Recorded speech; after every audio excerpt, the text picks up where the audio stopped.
more on today's hearings. We turn now to Garrett Graff. He has written extensively about Robert Mueller for over a decade. Garrett Graff is the author of The Threat Matrix Inside Robert Mueller's FBI. And David Rivkin. He served at the Justice Department and the White House counsel's office in the Reagan and George H.W. Bush administrations.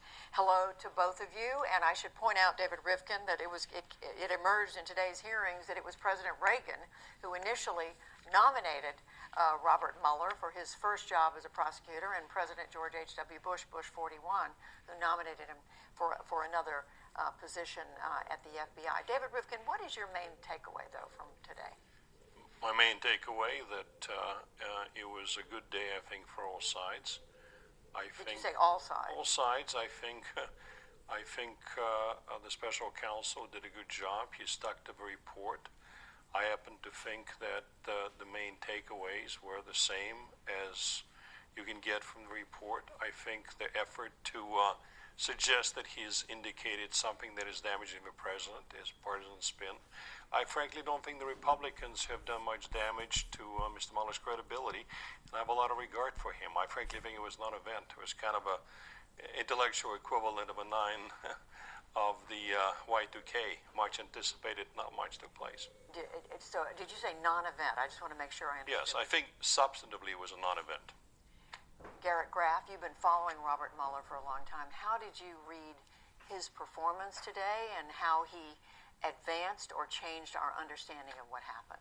I think I actually agree largely with David, with the exception that I think by sticking so closely to the report, Mueller made clear that actually the report had incredibly damning information about the president's behavior in Volume 1 on obstruction, and then the candidate Trump and the Trump campaign's willingness to accept Russian help in the second part.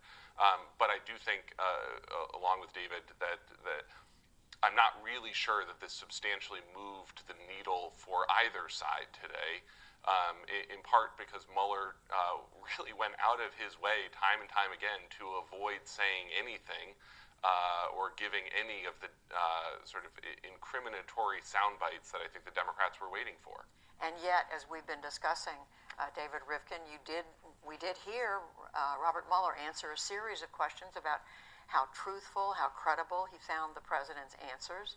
At this point, does that change our understanding of what happened in all of I don't. With all respect to Special Counsel Mueller, he expressed concern in a sense that he did not think that the answers he got from the president mirrored of information he's gotten. Let me just say the job of the prosecutor. Special counsel is if he thinks that somebody is lying to him. It's a process crime. It's called 18 U.C. 1001. Mr. Mueller actually indicted a number of people for that, properly so. If he felt that, he would have written a confidential report to Attorney General what he thinks the president, despite the temporal immunity the president enjoys under the OC teaching, would have written a report that he thinks the president could be charged with that offense. He did not. So we have to put this in a proper context. By the way, the notion that he did not exonerate the president is correct, but exonerating the president is never a task of any criminal investigation. We're all exonerated. We're all presumed innocent. The task of a prosecutor is to come up with a recommendation to indict. So I did not find it troubling. Troubling is an effort to spin into something, which this is not. It is the case, Garrett Graff, that Robert Mueller made it very clear when he was asked, no, I have not exonerated the president. The Republicans later challenged him, in effect saying it's not your role to exonerate the president. But he made it very clear the president is still subject to prosecution potentially after he leaves office. Yes, and that Mueller, his investigation went out and gathered the facts, gathered the documents, gathered emails, gathered witness testimony to help make sure that evidence would be preserved for the future for either Congress or a future prosecution of the president after he leaves office. Let me just cut in. It's just absolutely correct that the president is not above the law. I've heard many times. The president is also not beneath the law. Okay? I don't know of any criminal investigation whose job it is to exonerate somebody. So the fact he's not exonerated, this is a very important due process. Let's get beyond partisanship here. It's a due process issue. Nobody in America is supposed to be exonerated by the government. The person is presumed to be innocent, including this president. Something I want you both to hear, and this is an excerpt from the hearing in which a member of Congress was asking the former special counsel. It had to do with the WikiLeaks. I want you to listen to this, and I'll ask you about it.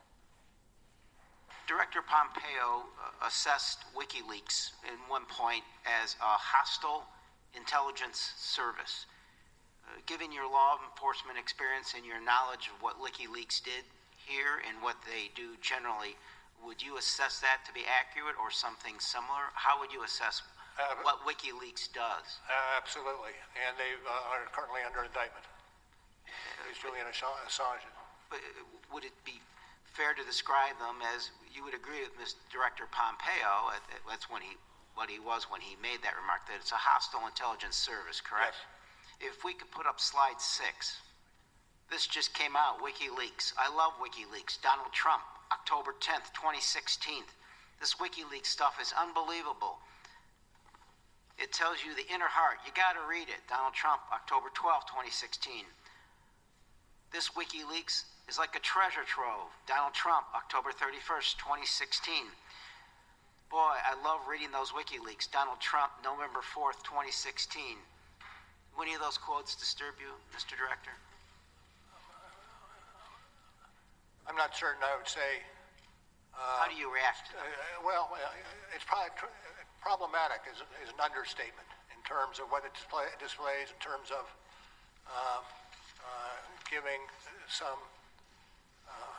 hope or some boost to what is and should be illegal activity. So clearly, Garrett Graff, an attempt here to get the former special counsel to look at the president's praising what WikiLeaks was doing, which was information that had been stolen from Hillary Clinton. Yeah, I think this was as close as we got today to a raw personal opinion from Robert Mueller. In almost all other instances, he was pretty monosyllabic. Over 100 times he told people to go back to the report. This was a rare moment where you saw, I think, Robert Mueller's own personal feelings about how troubled he was by the president's behavior during the 2016 campaign. David Rivkin, trouble, but not enough to go beyond that and say the president. Not only not enough, it does not incriminate at all. Let me say for the record that I'm disgusted by many things WikiLeaks has done.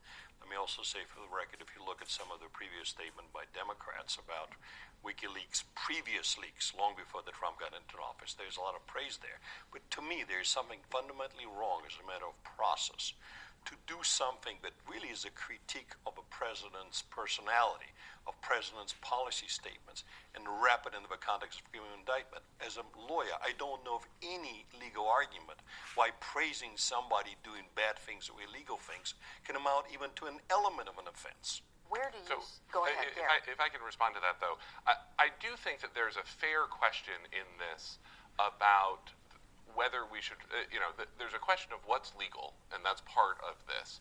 But then what is... But does the criminal investigation. Well, not but as an exercise in But that's not what Mueller's assessment. answer was here.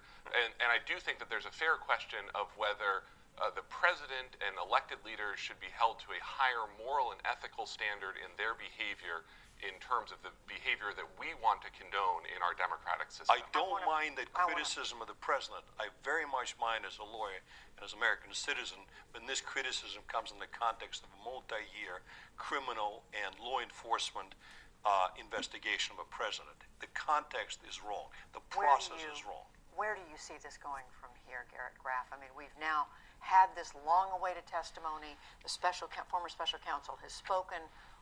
What do you see? I think it's a very difficult question, Judy, in part because, next week we're heading into the August recess. Sort of whatever momentum Congress built up today is going to dissipate. Members are going to go back to their districts. districts. They're going to hear from their constituents in town meetings. And then, of course, the current plan for House Democrats is to convene a new series of hearings in the fall involving some of the witnesses like Don McGahn. But I think we're going to really see the August recess help shape whether people really believe, the Congressman Johnson or Congresswoman Deming, and sort of whether the American people have a stomach for this. Have an appetite for this, and that's something that we will all be. I agree, but my only point is, if you want to criticize the president, what he says about Chairman Kim or Chairman Xi, I don't begrudge Democrats doing that, but do it as a policy exercise, trying to put it in the context of breaking the law. I think, in my view, is abhorrent and wrong and poisonizes politics even more. David Rivkin, Garrett Graff, we thank you both. Yeah.